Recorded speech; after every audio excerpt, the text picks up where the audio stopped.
আসসালামু আলাইকুম। শুরুতে জানিয়ে দেব সংবাদ শিরোনাম। দাদা দাদির কবর জিয়ারত করে নির্বাচনী কার্যক্রম শুরু রুমিন ফারহানার। উসমান হাদিকে নিয়ে পোস্ট, অফিসিয়াল ফেসবুক পেজ হারালেন আসিফ মাহমুদ। শীতে কাঁপছে ঈশ্বরদী, তাপমাত্রা নেমেছে 10 ডিগ্রিতে। হাদি হত্যার বিচার দাবিতে শাহবাগ অবরোধ। সম্মানিত ভিউয়ার্স, যে যেখান থেকে ভিডিওটি দেখছেন, ভিডিওটি একটি লাইক দিয়ে চ্যানেলটি সাবস্ক্রাইব করে রাখবেন। এবার বিস্তারিত।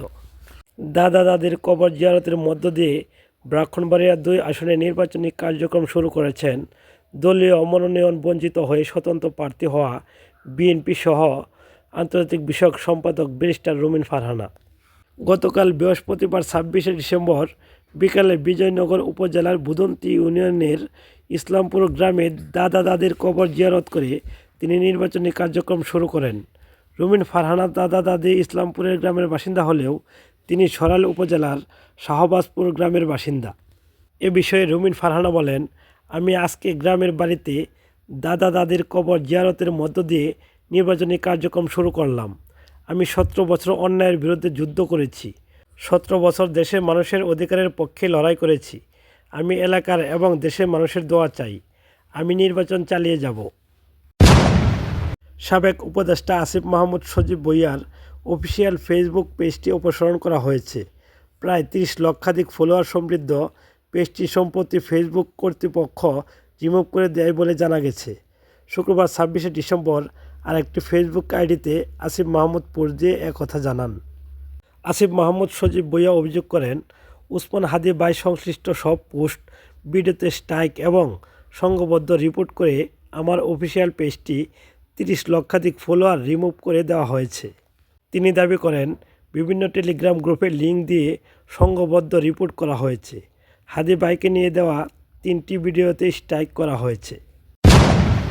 ঈশ্বরদীতে ঘন কুয়াশার কারণে 4 দিন ধরে ঠিকঠাক সূর্য দেখা মিলছে না। বৃহস্পতিবার 25শে ডিসেম্বর দুপুরে সাময়িকভাবে সূর্য দেখা গেলেও তাপ ছড়ানোর আগে আবারও ঢাকা পড়ে যায় ঘন কুয়াশায়। রাত গভীর হওয়ার সঙ্গে সঙ্গে কুয়াশার তীব্রতা বাড়ে। রাতভর টিপ টিপ করে শিশিরের মতো কুয়াশা পড়তে থাকে। সন্ধ্যার পর থেকে বিভিন্ন এলাকার হাট বাজারে মানুষের চলাচল একেবারে কমে যায়। শুক্রবার 26শে ডিসেম্বর ঈশ্বরদীতে চলতি মৌসুমের সর্বনিম্ন তাপমাত্রা 10 ডিগ্রি সেলসিয়াস রেকর্ড করা হয়েছে। কদিন ধরে দিনের বেলাও ঘন কুয়াশার কারণে সূর্যের আলো ঠিকভাবে দেখা যায় না। দিনের আলো সড়ক ও মহাসড়কে হেডলাইট জ্বালিয়ে যানবাহন চলাচল করতে দেখা গেছে। বিশেষ করে বেশি প্রয়োজন ছাড়া মানুষজন বাইরে বের হচ্ছে না।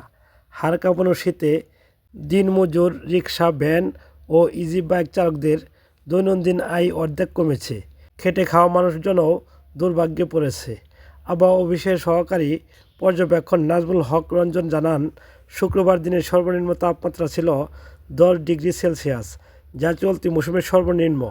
এর আগে বৃহস্পতিবার সর্বনিম্ন তাপমাত্রা ছিল 11.8 ডিগ্রি এবং বুধবার 11 ডিগ্রি সেলসিয়াস। ইনকিলাব মঞ্চের আহ্বায়ক ও শহীদ শরীফ ওসমান হাদি হত্যার বিচারের দাবিতে শাহবাগ অবরোধ করেছে ইনকিলাব মঞ্চ। এতে ইনকিলাব মঞ্চের নেতাকর্মীদের পাশাপাশি সাধারণ শিক্ষার্থী জনতাও যোগ দেন। শুক্রবার 26শে ডিসেম্বর জুমার নামাজের পর ইনকিলাব মঞ্চের নেতাকর্মী সহ সাধারণ শিক্ষার্থী জনতা ঢাকা বিশ্ববিদ্যালয় ঢাবি কেন্দ্রীয় মসজিদ থেকে বিক্ষোভ মিছিল নিয়ে শাহবাগে এসে অবস্থান নেয়। এ সময় তারা যান চলাচল বন্ধ করে দেয়। এর আগে শুক্রবার সকালে ইনকিলাব মঞ্চের ভেরিফাইড ফেসবুক পেজ থেকে শহীদ ওসমান হাদির রুহের মাগফিরাত কামনা ও খুনিদের বিচারের দাবিতে বাদ জুমা দেশব্যাপী দোয়া মোনাজাত ও বিক্ষোভ মিছিলের আহ্বান জানানো হয়। সর্বশেষ দুপুরের দিকে শাহবাগে অবস্থান নেন ইনকিলাব মঞ্চের নেতাকর্মীরা।